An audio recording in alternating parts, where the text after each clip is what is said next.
I would say first of all, I'm living proof. Healing is not only possible, it's predictable.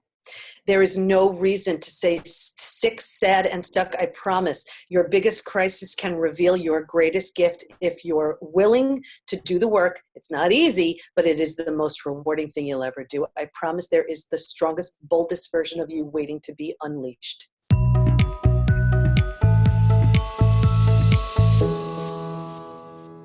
Welcome to yourbrilliance.com. I'm your host, Amy Waterman. Have you ever had someone do something to you that was absolutely unthinkable? You know, the kind of betrayal that you never even imagined was possible, like a partner cheating on you, or your parents not standing up for you, or a coworker lying about you. When those things happen, it can feel as if our belief in the essential goodness of humankind was wrong. Why did we ever think we could trust anybody? And can we ever trust anybody again? So those questions have been on the mind of our guest for today. Dr. Debi Silber is a holistic psychologist, a health, mindset, and personal development expert, and the author of the #1 bestselling book, The Unshakable Woman: 4 Steps to Rebuilding Your Body, Mind, and Life After a Life Crisis. Dr. Silber has appeared on the Dr. Oz Show, and her TEDx talk has been viewed nearly 500,000 times. Welcome, Dr. Silber. Oh, thank you so much for having me. So what I find really interesting about your story is that you actually started your research into betrayal because of a personal experience of betrayal. Do you mind sharing a little bit about that? Oh, of course. You don't study something like betrayal unless you have to. And I had a family betrayal, and it was horrible. But you know how the universe works. When you don't quite learn the lesson you were supposed to learn, you get another opportunity. Well, I did, and that was in the form of my husband. And to say I was blindsided is putting it mildly, and anybody who has been through betrayal just knows that feeling. We're in a club we never wanted to be in. And for me to understand things, I study. So it sent me right into this PhD program in transpersonal psychology. That's the psychology of transformation and human potential. I was transforming, and I didn't even understand it. He was too, didn't understand it, but I wanted to heal, but I also wanted to understand this. And while I was there, I did a study, and I did a study on how women specifically experience betrayal, what holds them back, what helps them heal. And that study, I mean, not only was it life-changing for me personally, we made 3 groundbreaking discoveries. But just to get back to betrayal, when the people we trust the most prove untrustworthy, like, who do we trust? You know, when the ones we'd run to when other people are causing harm are the ones causing the harm, where do we go? There's no sense of safety. Our world as we've known it is shattered. But that's something that was discovered we discovered 5 stages of, you can stay stuck for years, decades, a lifetime, but if you're going to heal, and healing's a choice, and I can promise you now it's a choice, you'll go through these 5 stages. So yeah, it's really exciting. So there's so many questions I want to ask, but the first question actually that popped to mind is, how do women experience betrayal differently to men? You know, and it's interesting because we have, there's an assessment on my site to see to what extent you're struggling with post-betrayal syndrome. That was one of the other discoveries. This collection of symptoms so common to betrayal, it's become known as post-betrayal syndrome. And we get a lot of men taking the assessment too, as well as women. It's only that I just studied women. I don't know. From the quiz results, the assessment results, it seems to be very similar, but my study was specifically with women. So that's really what I could speak to. Yeah. So I want to know about these 3 discoveries that you made in your PhD research. What were they? Yeah. Well, the first one was these 5 stages, and I'm happy to go through what the 5 stages are. The second one was, originally I was studying something called post-traumatic growth, and that's like the upside of trauma, how that trauma, whatever it is, whether it's death of a loved one, disease, natural disaster, how it can potentially lead you to new insights, new perspectives, a new awareness that you never would have had that not happened. And I like the idea of the positive coming from the negative. So I was studying that, but I thought about it. I said, I've been through death of a loved one. I've been through disease. I mean, I was in ICU for 11 days. So I know that, but betrayal felt very different to me, but I didn't want to assume it. So I brought it back out to my study participants and I said, does it feel different to you? Anybody who's been through more than one type of crisis? Unanimously, they said it is so incredibly different because of course you're mourning the loss of what you had and what you no longer have and all of these things. There's the grieving process, all of that. But with betrayal, there's a rebuilding of yourself. All those aspects that were so hard hit. Trust, that's huge. All has to be totally rebuilt. Confidence, worthiness, self-esteem. I mean, so many things. So it needed a new name. So I coined a new term, post-betrayal transformation, PBT. And here we are at the PBT Institute now. So a lot's happened since, yeah.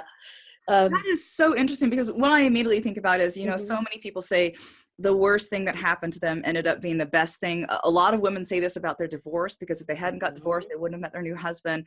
But what I'm really interested in the fact that you say that betrayal is different. And maybe this is wrong, but the way I can think about it is if you get sick, if a loved one dies, you can feel betrayed by God, you can feel betrayed by the universe, but you know these things are random and that they're part of the natural process. But with betrayal, I think one of the things that we get hit hardest is the fact that we trusted somebody that shouldn't have been trusted. Is our judgment, did we pick the wrong people to trust? Or, you know, because that's what we feel like. We feel like this is actually a failure in us. Yeah, well, the thing with betrayal is we don't trust ourselves because we say, how did we not see this coming? We don't trust the betrayer. It shatters everything we know. So we don't trust anybody or anything. We don't trust our own judgment. We don't trust anything. So there was a really interesting part of the study where I saw all of the women gravitating towards whether it was the spiritual part of their religion or they abandoned religion completely and went towards spirituality. And it was really for two reasons. Number one, they needed that sense of connection because they felt so lost, so confused, but they also needed to start to rebuild trust. So they reasoned, I can't trust my betrayer. I can't trust myself. At least let me trust in something bigger. And that was certainly the case with me. Yeah. But to answer your other question, and that was at a specific point too, to answer your other question, you know, is it that person who betrayed us, we picked the wrong person? It's never the wrong person because so let's say you divorce and move on and you meet your soulmate. That's wonderful. But like in my example, I remember seeing an intuitive counselor back in the beginning because same reason, I needed to trust in something. And she looks at me and she says, oh my gosh, Debbie, how you planned this. I was like, what?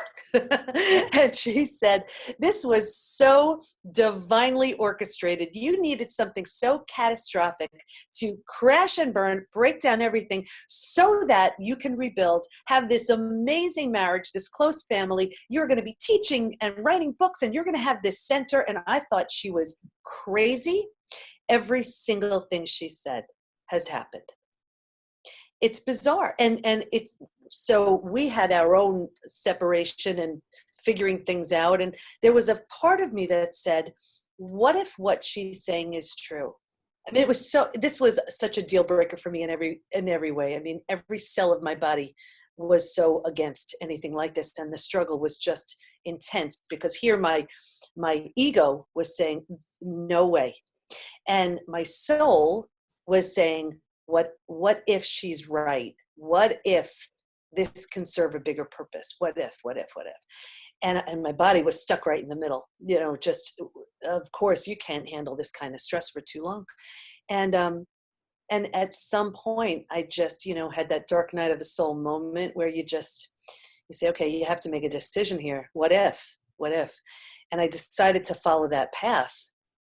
I mean, I remember meeting with a forgiveness coach. I didn't even know they made those. And she said, you know what's so interesting, Debbie? Usually people get married, you know, safety and security, of course, love, safety and security the first time. And then they get divorced. And then they meet someone who's going to help them grow and become their best. I've never seen both of those types of marriages with the same people. And that's really what happened. And what it's done for my family, I have 4 kids. They're absolutely, you know, the best of friends now because of what they've been through together. You know, all of us are so different as a family unit. And I can't even believe it's me saying this, but And I was that woman years ago who would have judged, saying, are you crazy? That's such a weakness. And I can tell you, it is so much harder to do this work and the forgiveness piece and all of those things. But when you see that, well, maybe, you know what, maybe there is something to this. I mean, I'm living proof. So I want to know about these 5 stages then. Yeah. Tell us about the 5 stages from betrayal to breakthrough. Oh, sure. So the first is like a setup stage, and there's no judgment, blame here. I mean, this is what I saw with every single woman, including myself. If you imagine 4 legs of a table, the 4 legs being physical, mental, emotional, and spiritual. What I saw with every single woman was a real heavy lean on the physical and the mental, and really not paying attention to the emotional and the spiritual. So that's a lot of thinking and doing as opposed to feeling and being. And here's where we turn down our intuition, because that's how we can get a lot of stuff done. And imagine if there's a table where there were only 2 legs being strengthened, easy for that table to topple over. That's what I saw. So that's sort of the setup. Stage 2, here's where we're blindsided. There's a breakdown of the body, the mind, and the worldview. The body, now you have ignited the stress response. Your body is in a state of alarm. You're headed for everything having to do with adrenal dysfunction, adrenal fatigue, every stress-related symptom, illness, condition, disease, you're headed right for it. Your mind is in a state of absolute chaos. You cannot wrap your mind around what just happened. It makes no sense. There's such confusion, chaos, brain fog. And there's a breakdown of the worldview. The worldview is your mental model, how you view the world. This person's safe. These are the rules. This is how it works. And in an instant, it's completely shattered, completely destroyed. So here's truly where the bottoms out on you. This is the scariest stage. But think about it. If you were walking down the street and the bottom were to bottom out on you, what would you do? You would reach out and grab hold of whatever you could to stay alive. That's stage 3. Survival instincts emerge. It's the most practical stage. If you can't help me, get out of my way. How will I feed my kids? Where will I live? What do I do? Who do I speak to? Who can I trust? It's this extremely focused, practical stage. But your body is still in survival mode as well. Stress response is still ignited. You're still breaking down the body. This is also a stage where I see people stuck for life. Because what happens is when we stay in this stage too long, we start getting all those false benefits. Like, think about it. You get to be right. You get someone to blame. You get to self-pity. You get sympathy. You don't have to do the hard work of, do I trust you? Do I trust you? Do I trust you? Forget it. I won't trust anybody, right? You get to justify inaction. Well, I can't do that. Look what I've been through, right? So you just justify that. You get your story, you build your case. So we stay here because we think, well, we have all those things, and it becomes very comfortable. Now, what happens though is if you're willing, and willingness is the big word here, if you're willing to give those things up, along with other things that you have to do, you can move to stage 4, which is finding and adjusting to a new normal. Your old normal doesn't exist anymore. It's not an option. But here's where, like, if you've ever moved into a new house, condo, apartment, whatever, it's not cozy yet. It doesn't have all your stuff in it yet. You don't know your way there, but it's going to be okay. Just being in that space, that new mental, emotional space, you're sort of telling your body, I'm a little bit safer. We can turn down the stress response a little bit. Once you're in that space and you've made it your new home, you feel comfortable. You're like, I can make this work. And you feel good about it. You start moving into the 5th most beautiful stage. And this is healing, rebirth, and a new worldview. You've turned down the stress response. The body starts to heal. You didn't have the bandwidth for self-care beforehand. You were just all about survival. Now you've turned down the stress response, so your body physically heals, and you're willing to help heal the body. The mind, you start making sense and meaning out of your experience. And your worldview, you have a completely different way of looking at things based on where you've been. And that table, where we're only strengthening the 2 legs in the beginning, the physical and the mental, we are solidly grounded because we are paying attention to the emotional and the spiritual too. I completely see that, because one of the things that keeps us in those difficult situations for so long is that we tamp down our emotions. We don't allow ourselves to feel, because if we allowed ourselves to feel, would realize how desperate the situation actually was. But that is so right. When you go through a crisis, You can't deny those emotions anymore, and those emotions are what crushes you. And since you realize now that maybe trusting other people completely blanket without discernment was probably a bad idea, you start to look for, maybe it's okay if I don't have to trust individual people because there's a larger pattern guiding me through this. So I love that. That's so good. Oh, thank you. And what's, it's so interesting, what you just said about healing it and facing it. I assumed there were three groups, three types of women that did not heal. And I assume, you're not supposed to assume anything as a researcher, but listen, I was new to this, so I was doing my best. And I assumed that the women who were hit the hardest would grow the least because they had the most to overcome, compared to ones that seemed like their betrayal wasn't nearly as bad as someone else's betrayal. I was dead wrong. When they were willing to face it head on, not numb, avoid, distract. I mean, that's what my TEDx was about. Not numb, avoid, distract, but do whatever it took to just face those demons, slay those dragons, and move through it. Those were the women who healed and achieved this post-betrayal transformation, as opposed to ones who were like, it's too painful, I can't take it. I'll take mood stabilizers or anti-anxiety medications and stuff like that. And I get it. It helped them get through the day, but at a price, because they were carrying it with them much more and much longer than the other ones. And there were two other groups too. Ones who were just refused to acknowledge it. So that, which means like they wouldn't grieve it, they wouldn't accept it. They didn't move on as well. And then there was another group, and this is when the betrayer had no consequences. And I can tell you, this was my most physically sick group too, because you're not being living in truth. You're not being honest with yourself, and the body can't withstand something like that. So they thought they were keeping the peace, protecting the family, or whether it was their religious reasons, they stayed together. That was my most physically sick group. So tell us about the work you do with the PBT Institute, which is post-betrayal transformation, right? Right, it is, yeah. So besides having this amazing, I had a home-based business for 27 years, could you imagine? But I was so inspired to just have this center and this institute, and it's wonderful. We teach classes here, and it's just great. But what we do, we have so PBTinstitute.com is the site, and we have programs where it's like if you have kids, or even if you've seen children on those little rides, at an amusement park, if they're willing to sit on a ride, in that little car, they will predictably go to the end of the ride. That's what the Betrayal to Breakthrough program is all about.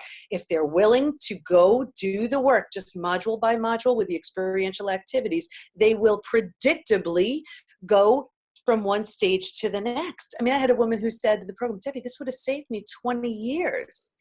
And the idea is, now that we know, because the study showed what happens at every stage and what it takes to move from one to the next. So the program is really all about, this is what it takes to go from stage 3, stage 4. Let's do it.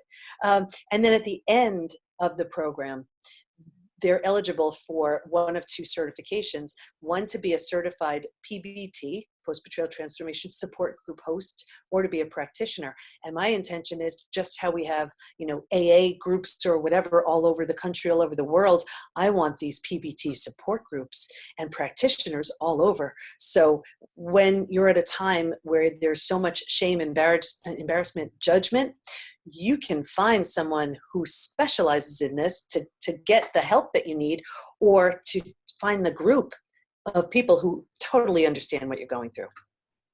That is fantastic. And for those of you watching, if you want to know more, Dr. Silber offers, as she said before, a free quiz to find out the degree to which you might be struggling with post-betrayal syndrome. And if you want to take that quiz, we've got a link for you. It's yourbrilliance.org/betrayal. That's yourbrilliance.org/betrayal. Thank you so much, Dr. Silber, for coming on to the show. I wondered if you had any last message you would like to leave our viewers with.